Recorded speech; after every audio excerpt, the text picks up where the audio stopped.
Um único litro de combustível JP-5, o sangue que corre nas veias de um caça FA-18 Super Hornet, custa hoje aproximadamente $4. Um único porta-aviões da classe Nimitz, o coração de aço de um Carrier Strike Group americano, consome mais de 2 milhões de litros desse combustível por dia, apenas para manter suas operações aéreas em ritmo de combate. Estamos falando de 8 milhões de dólares diários, mais de 40 milhões de reais, queimados apenas para manter os anjos da morte no ar. Agora, multiplique isso pela escolta de destroyers, cruzadores e submarinos, cada um com sua sede insaciável por energia, munição e manutenção. O custo para projetar uma cidade flutuante de poder militar, a milhares de quilômetros de casa, ultrapassa facilmente a marca de $1 bilhão por semana. É uma cifra que o cérebro humano mal consegue processar. Uma montanha de dinheiro que poderia reconstruir uma cidade inteira. Por que uma nação gastaria essa fortuna para posicionar essa força letal a poucos quilômetros da costa de um país falido? A resposta não está na filantropia. A resposta está na engenharia da aniquilação. E o alvo dessa engenharia, o epicentro de uma guerra invisível que já começou, está prestes a sentir o impacto de cada centavo desse investimento. O que essa matemática da força tem a ver com o Brasil? Tudo, porque o colapso que essa frota irá precipitar não termina em Caracas. Ele começa lá, e a onda de choque foi projetada para varrer o continente, atingindo em cheio o coração do sistema que declarou guerra à nossa soberania. A ameaça que paira sobre o Caribe não é apenas sobre um ditador. Nicolás Maduro é um peão descartável, um sintoma grotesco da verdadeira doença. A presença intimidadora da Quarta Frota dos Estados Unidos, reativada por Donald Trump com o propósito específico de patrulhar o nosso quintal, é o primeiro movimento de uma operação de desinfecção continental. O verdadeiro alvo, o cérebro por trás da marionete de Miraflores, é a organização criminosa transnacional, conhecida como Foro de São Paulo. É essa a estrutura que, por décadas, tem operado nas sombras, tecendo uma teia de corrupção, narcotráfico e subversão ideológica com um único objetivo: transformar a América Latina em um bloco cativo, um vassalo dócil a serviço de seus mestres globais. E o mestre que hoje paga a conta, que financia a degeneração e que mais lucra com a nossa fraqueza, tem nome e endereço: o Partido Comunista Chinês. Pequim viu no foro a ferramenta perfeita, o seu exército de procuração para conduzir uma guerra híbrida contra a influência americana e, principalmente, para saquear os nossos recursos estratégicos.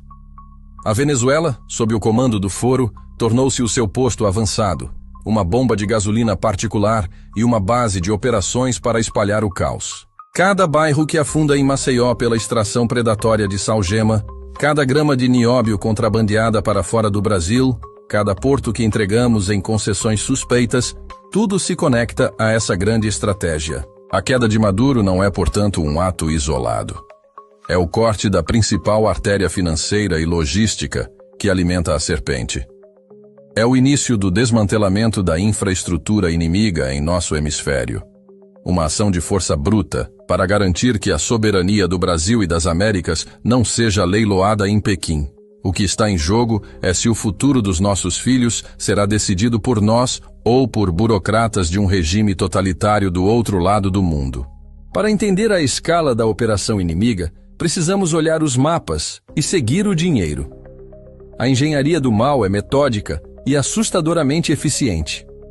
A China, sob o disfarce da iniciativa Belt and Road, não está construindo pontes, está forjando correntes.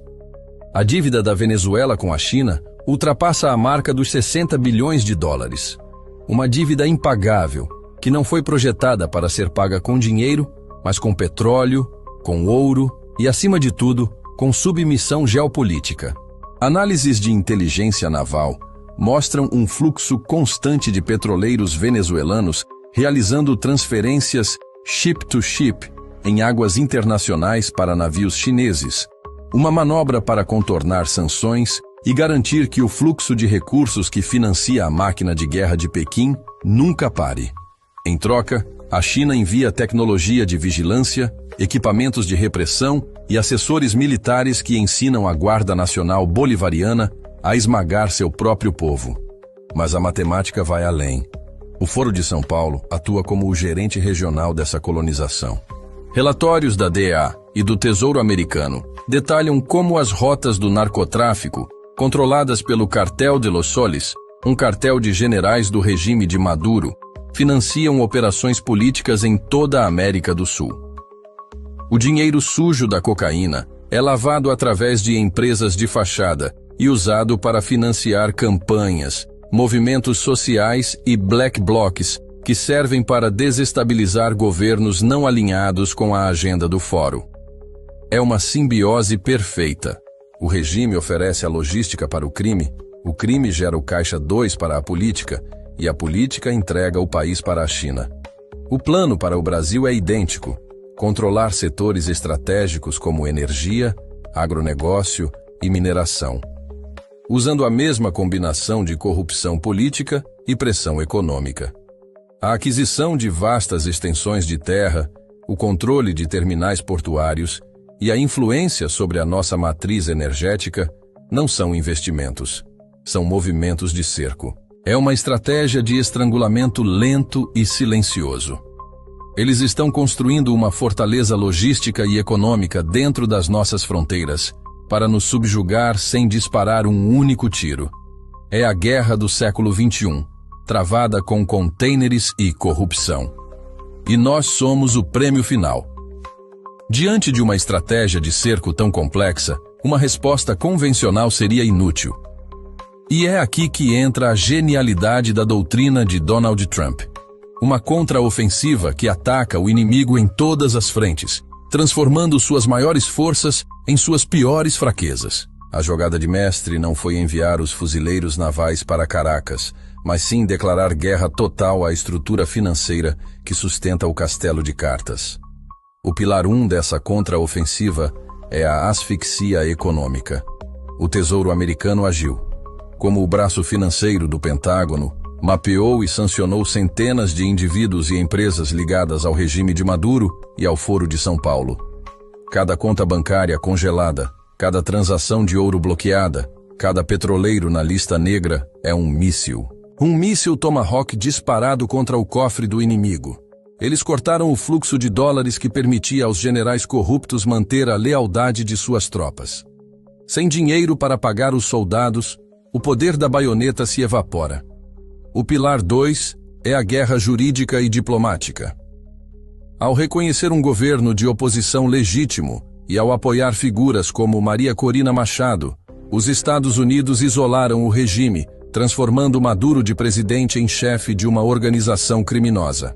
A concessão do Prêmio Nobel da Paz a Machado não foi um acaso. Foi uma arma diplomática de calibre pesado, dando a ela a blindagem internacional necessária para desafiar a tirania de dentro para fora. E ela soube a quem agradecer. Dedicando a honraria a Trump, o único líder global que moveu peças reais no tabuleiro. O pilar 3, e o mais visível, é a intimidação militar calculada. A constante presença da Quarta Frota e os sobrevoos de aeronaves de reconhecimento.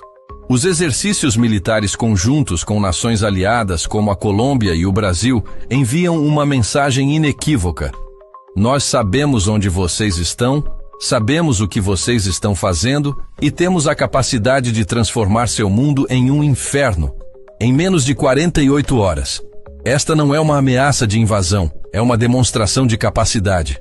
É uma forma de dizer aos generais venezuelanos: o tirano de vocês não tem para onde fugir. Abandonem o navio que afunda.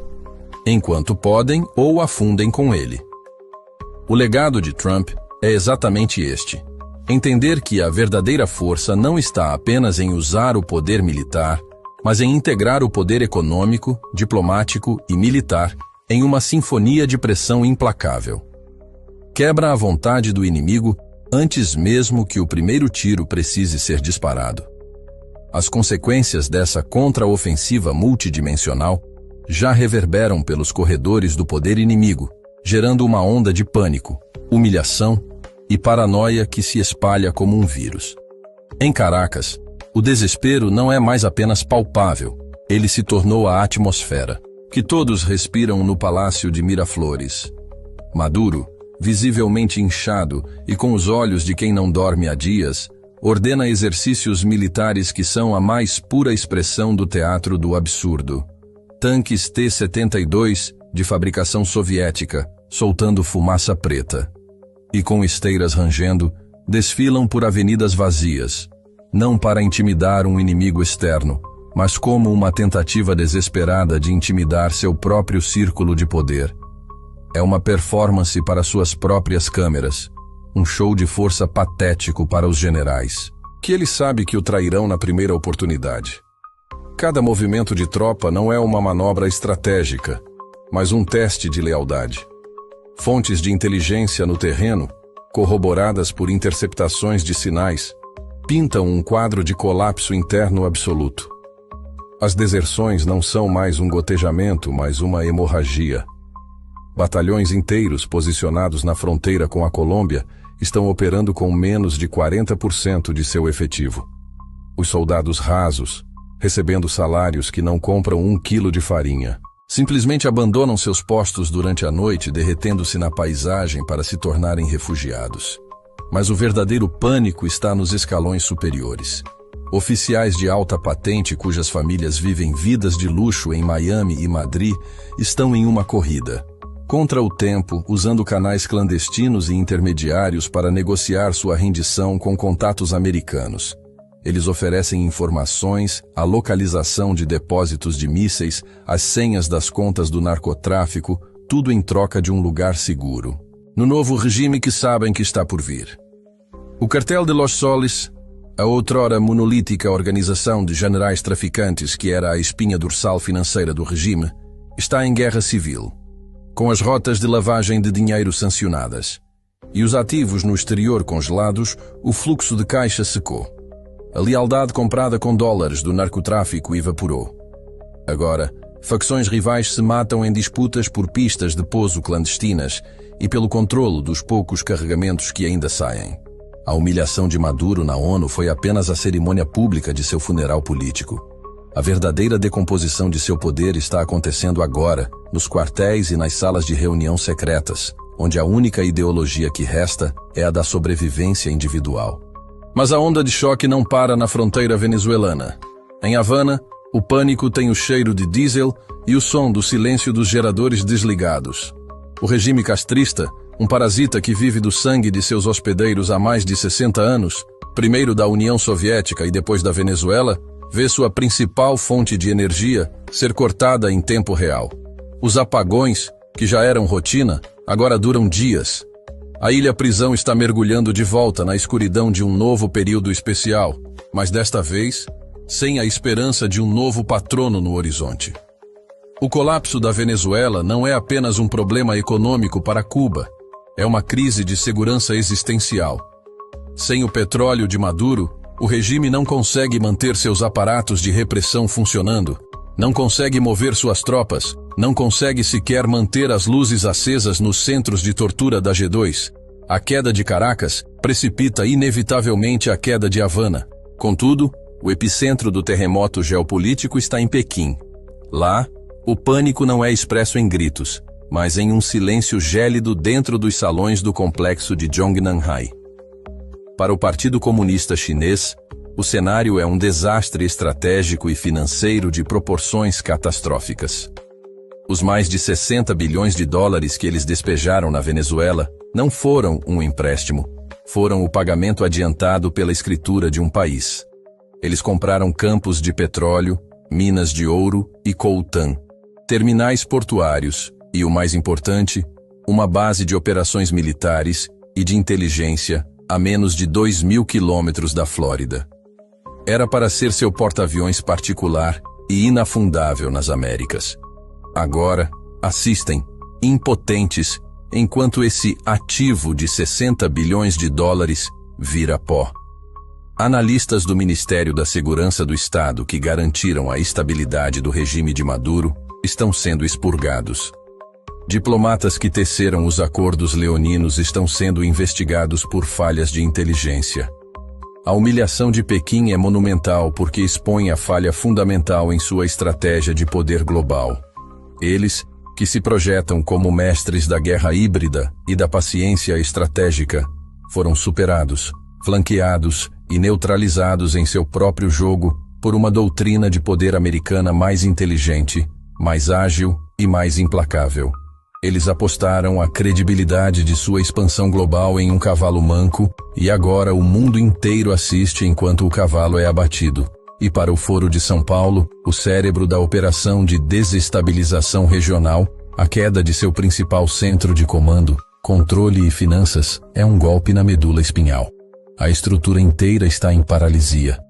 O dinheiro que financiava institutos, sindicatos, movimentos sociais e campanhas políticas em todo o continente, canalizado e lavado através da PDVSA, simplesmente parou de chegar. O desespero se espalha como fogo em seus membros, que agora sabem que o escudo protetor de um regime amigo foi quebrado. A justiça, antes uma ameaça distante, agora está batendo à porta. A pergunta que circula em cada reunião secreta, de Brasília a Buenos Aires, não é mais como avançamos, mas sim, quem de nós será o próximo a cair? A batalha invisível pela alma e pela soberania das Américas acaba de ser brutalmente exposta à luz do dia. O que você testemunhou neste dossiê não foi apenas a crônica da queda de um ditador de opereta. Foi a revelação de uma complexa e fria guerra de inteligência, de poder econômico cirúrgico e de estratégia militar implacável, projetada com um único propósito: arrancar pela raiz o câncer metastático do Foro de São Paulo e cortar os tentáculos de seus patrocinadores globalistas em Pequim.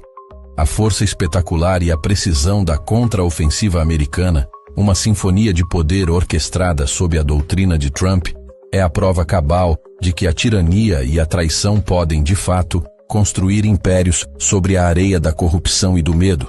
Mas esses impérios sempre e inevitavelmente desmoronam diante da força da determinação, da coragem e do poder real. O inimigo, que por anos operou com a arrogância de quem se julga intocável nas sombras da diplomacia e da subversão, agora está exposto, enfraquecido, humilhado e caçado. O pânico deles é o combustível da nossa determinação. A vitória, portanto, não está apenas no horizonte. Ela está sendo forjada agora, neste exato momento, peça por peça, a cada sanção que é aplicada, a cada conta bancária que é congelada, a cada movimento de frota que restringe o espaço de manobra do adversário. Mas entenda de uma vez por todas, esta guerra decisiva pelo nosso futuro não é travada apenas com porta-aviões, satélites espiões e operadores das forças especiais. A frente de batalha mais crítica, a trincheira onde o destino do Brasil será decidido, é aqui, agora, nesta plataforma digital. O inimigo, derrotado no campo da força bruta, aposta sua sobrevivência em sua última arma, a guerra da informação. A máquina de propaganda deles trabalha 24 horas por dia para fabricar narrativas, para inverter a verdade, para chamar a tirania de democracia e a libertação de imperialismo. Eles prosperam na confusão, na apatia e, acima de tudo, na ignorância do povo. Nosso dever sagrado como patriotas, como sentinelas da nação, é destruir essa ignorância. A arma mais poderosa nesta fase do conflito não é um míssil. É a verdade embalada para impacto. Cada um de vocês que assiste a este canal não é um mero espectador. Você é um soldado na linha de frente desta guerra. Compartilhar este dossiê não é um ato trivial. É uma operação de contra-inteligência. Enviar este vídeo para cada contato, para cada grupo de família, para cada rede social, é armar mais um brasileiro com o conhecimento do que realmente está em jogo. Cada like é um avanço. Cada inscrição é o fortalecimento de nossa trincheira. Vença a guerra da informação.